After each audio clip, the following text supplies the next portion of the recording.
2018년 11월 인텔 8세대 CPU가 탑재되어 스페이스 그레이 색상으로 출시되었는데 무려 3년 반 동안 후속 모델이 나오고 있지 않은 상태입니다. 애플 실리콘 시대가 열렸음에도 단종되지 않고 고스란히 그 자리를 차지하고 있다는 건 분명 이유가 있다고 생각합니다. 현재 수준의 공간 활용성을 유지하면서 전작 대비 개선된 확장성을 제공한다면 일반 유저는 맥 스튜디오보다 맥 미니가 더 끌릴 것 같습니다. 테크 요정 비티크입니다. 애플 실리콘이 출시된 지 1년 반 정도의 시간이 지났습니다. 아무리 늦어도 2년 안에는 출시될 가능성이 높기 때문에 업데이트 주기가 거의 다 되었다고 볼 수 있습니다. 현 시점에서 보면 섣부른 구매보다는 기다림이 낫지 않을까 하는 생각이 듭니다. 그나마 애플 제품은 물량이 충분하기 때문에 구매 시점에 따른 수령일의 차이만 있을 뿐 득템하는 데는 어려움이 없으니까요. 블룸버그 통신 역시 M2 칩이 탑재된 맥 신제품이 2022년 대거 출시될 것으로 예상하고 있습니다. 애플 소식에 정통한 마크 거먼은 애플이 M2 탑재 맥을 대상으로 아주 광범위한 내부 테스트를 착수했다고 보도를 했습니다. 내부 개발자 기록에 따르면 애플 앱스토어에 있는 서드파티 앱을 설치한 미공개 맥 기기가 최소 9종 이상이 있다는 걸 포착했다고 합니다. 물론 어디까지나 프로토타입인 만큼 모든 맥이 출시된다고 단정할 수는 없습니다. 하지만 상당히 많은 제품을 준비하고 있다는 건 분명해 보입니다. 지금까지의 예측 보고서를 보면 14인치 맥북 에어, 13인치 맥북 프로,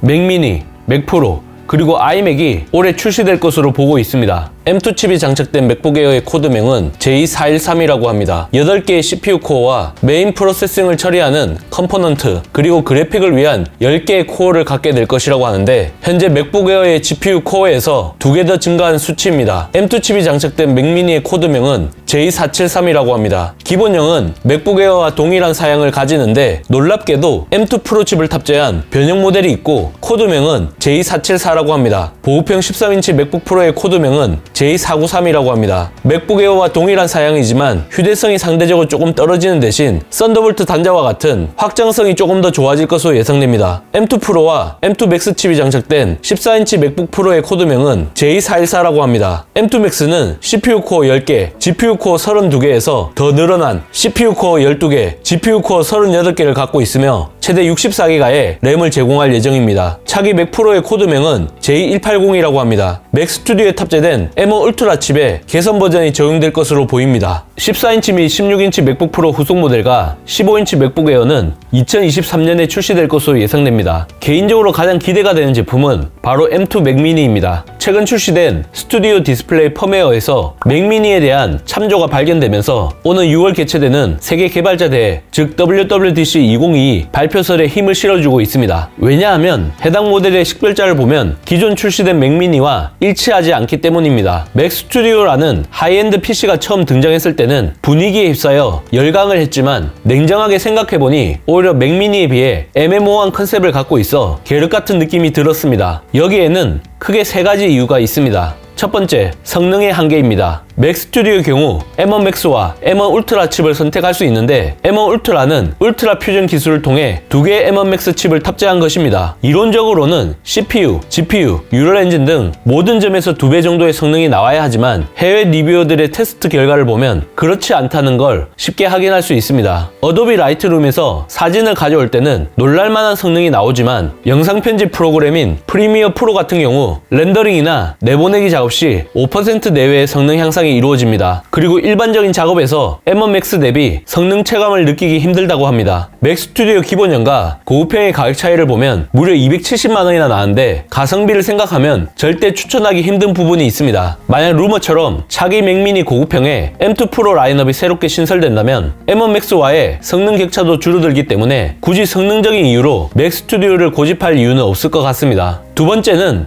공간 활용성의 한계입니다. 저 비티크에게 미니 PC를 구매하는 가장 큰 이유가 뭐냐 물어보신다면 저는 공간 활용성이라고 얘기할 것 같습니다. 모니터 받침대를 구매해서 빈 공간에 쏙 넣고 쓰면 마치 테트리스에 블럭을 맞추는 듯한 짜릿한 희열이 느껴지게 됩니다. 애플 실리콘 시대가 열리면서 가장 큰 수혜를 입은 제품이 바로 맥미니라고 할 수 있습니다. 작지만 다재다능한 미니어처 데스크탑의 면모를 유감없이 보여줍니다. 하지만 맥 스튜디오는 상대적으로 어정쩡한 느낌이 듭니다. 가로와 세로는 19.7cm로 동일하지만 두께는 9.5cm로 대폭 증가했기 때문입니다. 무려 2.6배나 더 두꺼워진 셈이죠. 이제 맥 스튜디오로는 모니터 받침대 밑에 쏙 넣고 사용한다는 건 상상할 수 없는 일이 되었습니다. 스튜디오급 성능을 제공하는 대신 가장 중요한 구매 요인을 상실하게 되었다는 의미입니다. 저 비티크 개인적으로 봤을 때는 너무 치명적인 트레이드 오프라고 생각합니다. 세 번째, 차별화의 한계입니다. 애플 스토어에 올라온 맥 스튜디오 관련 캐치프레이즈만 보면 그야말로 역대급 제품입니다. 수많은 미사역으로 이 제품을 설명하고 있습니다. 유독 수식어가 많은 건 이 제품이 갖고 있는 차별화가 충분하지 않다는 결핍의 표현일지도 모른다는 생각이 듭니다. 과거 애플이 아이패드 프로를 두고 PC를 대체할 수 있는 최고의 크리에이티브한 기기라고 소개한 바 있습니다. 하지만 맥OS가 아닌 아이패드 OS를 탑재했다는 태생적인 한계가 명확한 만큼 공감대 형성에 실패했습니다. 이런 부분과도 일맥상통하는 부분이라고 봅니다.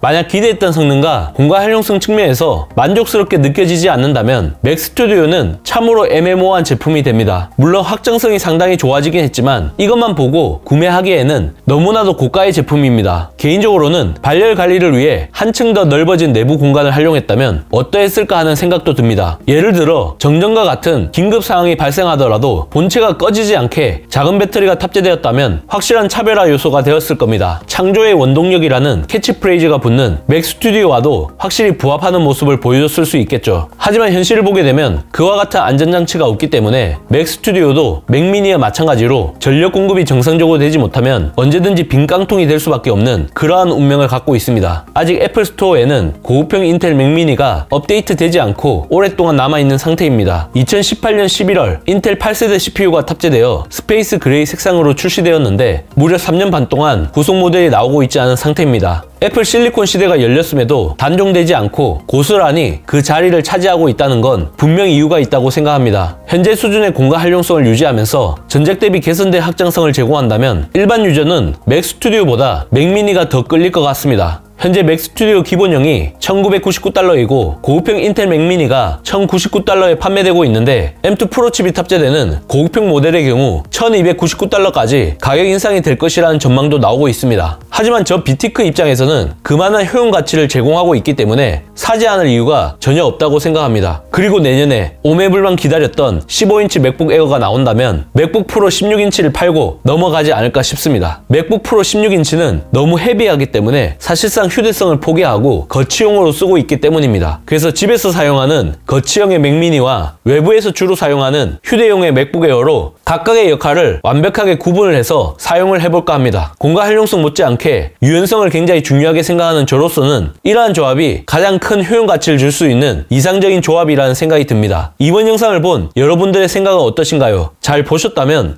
좋아요, 구독, 알림 설정까지 모두 눌러주세요. 영상 제작에 큰 도움이 되니 잊지 말고 눌러주시는 센스. 지금까지 테크요정 비티크였습니다. 고맙습니다.